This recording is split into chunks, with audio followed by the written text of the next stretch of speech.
सेबी का मानना है कि जितने भी इन्वेस्टर्स डिजिटल गोल्ड में इन्वेस्ट कर रहे हैं उनको इन्वेस्ट करना बंद कर देना चाहिए and they should stay away from digital gold, क्योंकि डिजिटल गोल्ड एक अनरेगुलेटेड प्रोडक्ट है।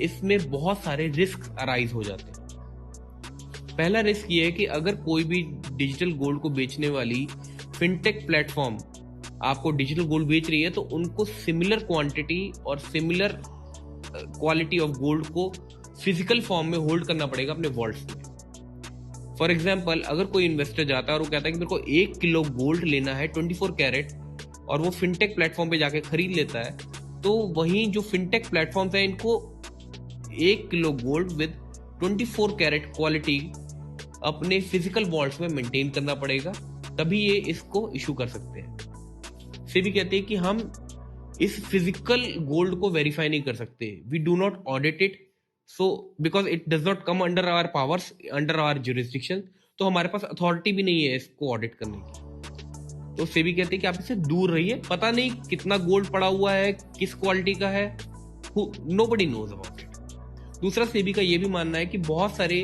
फिनटेक प्लेटफॉर्म्स केवाईसी नॉर्म्स को फॉलो नहीं कर रहे हैं। अब अगर कोई भी फिनटेक प्लेटफॉर्म केवाईसी नॉर्म को फॉलो नहीं करेगा तो जो भी इन्वेस्टर्स डिजिटल गोल्ड में पैसा डाल रहे हैं उनकी आइडेंटिटी को एस्टेब्लिश नहीं किया जा सकता, जिसकी वजह से ब्लैक मनी की रूटिंग और मनी लॉन्ड्रिंग डिजिटल गोल्ड की हेल्प से किया जा सकता है। साथ ही एक और बात भी है कि जो gold ETF, gold fund of fund है, वो है सेबी द्वारा रेगुलेटेड। ऑल्दो इनमें इन्वेस्ट करना या ना करना वो आपका अपना डिसीजन होगा, मेरी तरफ से कोई रिकमेंडेशन नहीं है। अगर आपको करना है तो आप अपने फाइनेंशियल एडवाइजर से पूछिए।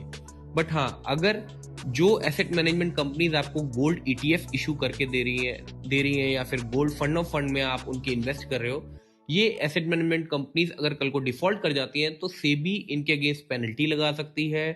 दूसरी एएमसीज को इनके एसेट्स को मेंटेन करने के लिए, मैनेज करने के लिए अपॉइंट कर सकती हैं, और तो और इन डिफॉल्टिंग एएमसीज के अकाउंट्स को फ्रीज भी कर सकती है। वहीं अगर डिजिटल गोल्ड को इशू करने वाले कोई फिनटेक प्लेटफॉर्म्स दिवालिया घोषित कर देते हैं या फिर भाग जाते हैं रातों रात, तो सेबी कुछ नहीं कर सकती और इन्वेस्टर्स का 100% कैपिटल लॉस होने का भी रिस्क रहता है।